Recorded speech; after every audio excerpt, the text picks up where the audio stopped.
Shalom Bapak Ibu Saudara-saudari pendengar setia podcast Berita Selamat Jadi Duma yang dikasihi dalam nama Tuhan kita Yesus Kristus. Kiranya kasih sukacita selalu terpancar di hati kita semua dimanapun berada. Saya mengajak pendengar membuka bagian firman Tuhan yang akan direnungkan bersama tertulis dalam kitab Ibrani pasal yang ke-12 ayat yang ke-11. Firman Tuhan berbunyi demikian. Memang tiap-tiap ganjaran pada waktu ia diberikan tidak mendatangkan sukacita, tetapi duka cita. Tetapi kemudian ia menghasilkan buah kebenaran yang memberikan damai kepada mereka yang dilatih olehnya.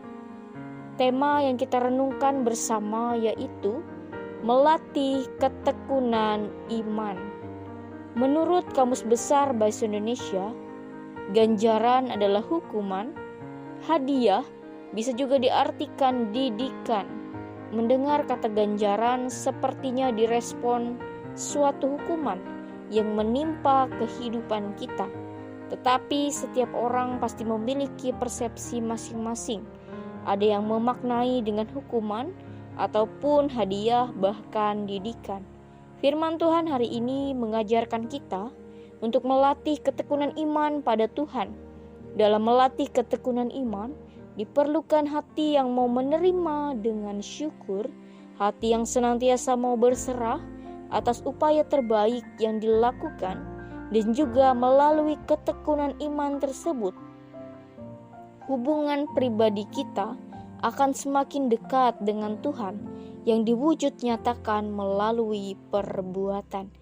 Kehidupan berbicara tentang ketekunan iman, seperti dalam Ibrani pasal 12 ini, ganjarannya mendatangkan duka cita, melatih hidup untuk memperoleh bagian dari kekudusan, dan juga ganjaran mendatangkan kebaikan bagi orang yang dilatih melalui jatuh bangunnya kehidupan. Ganjaran yang mendatangkan duka cita bisa menjadi didikan yang membawa kebaikan. Contohnya, seseorang ayah yang mendidik anaknya sedari kecil dengan disiplin, mandiri, dan optimis, dan sampai sang anak pernah memikirkan seperti ini. Apakah ayah tidak peduli dengan perasaan saya? Selama ini selalu diatur. Tetapi setelah dewasa ia tersadar akan didikan ayahnya tersebut, membentuk ia menjadi pribadi yang sukses dan sangat bersyukur atas didikan ayahnya sedari kecil hingga sekarang. Melalui didikan ayahnya, anak tersebut terlatih. Ganjaran yang dimaknai dengan kacamata Tuhan maka akan membuat terlatih untuk menjalaninya dengan tekun dalam iman kepada Tuhan. Maka akan bisa dilalui dengan mengandalkan kekuatan Tuhan, baik melalui doa, usaha terbaik, dan juga sepenuh hati menjalaninya. Ada banyak cara Tuhan mendidik kita. Dengan diizinkan masalah itu terjadi, kita akan semakin mengerti dan peka atas apa yang terjadi dalam kehidupan.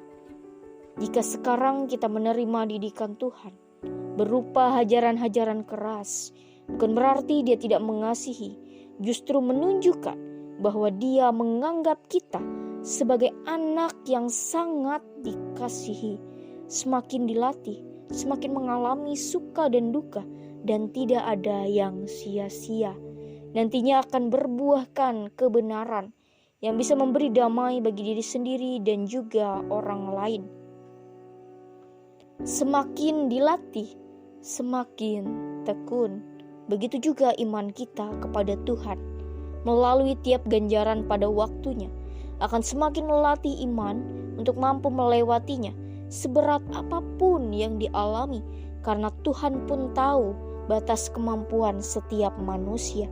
Tidak ada hal yang tidak bisa dilewati jika senantiasa mengandalkan hikmat dan pertolongan Tuhan. Percayalah bahwa segala sesuatu yang terjadi selalu mempunyai maksud yang baik. Demikian renungan firman Tuhan. kiranya menguatkan dan memberi semangat untuk melatih ketekunan iman. Tuhan Yesus memberkati dan menyertai kita selalu. Mari kita bersatu hati dalam doa. Tuhan Yesus Kristus yang kami sembah dalam roh dan kebenaran, bersyukur atas firman yang telah didengarkan. Biarlah menjadikan kami semakin terlatih dalam ketekunan iman kami kepadamu ya Bapa. Ampuni dosa dan kesalahan. Suci, layak dan kuduskan kami Tuhan, untuk menjadi anak Tuhan yang membawa damai dalam setiap ganjaran yang mendatangkan sukacita maupun duka cita. Berikan kami hati untuk mampu menerimanya dengan meyakini bahwa Tuhan Yesus tidak pernah meninggalkan kami sedetik pun. Kami memohon berkati podcast BSJD ini Tuhan, agar setiap orang yang mendengarkannya memperoleh hikmat Tuhan untuk dimampukan mengerti, memahami, serta dimampukan menjadi pelaku firman-Mu. Begitupun orang-orang yang berperan dalam kelangsungan BSJD ini dapat terus berjalan demi kemuliaan nama Tuhan. Melalui setiap orang yang dipakai Tuhan juga diberkati selalu dan setia melayani-Mu Yesus. Siapapun kami yang mendengarkannya dan anak-anak Tuhan yang senantiasa beroleh pengertian dan hidup kami menjadi persembahan yang harum dalam Engkau ya Bapa yang baik, melalui pekerjaan, pelayanan, aktivitas dan rutinitas kami. Senantiasa kami bersyukur melalui hari ini dan hari-hari ke depan dengan anugerah dan kemurahan Tuhan. Terima kasih Tuhan, kami bersyukur di dalam nama Tuhan Yesus. Amin.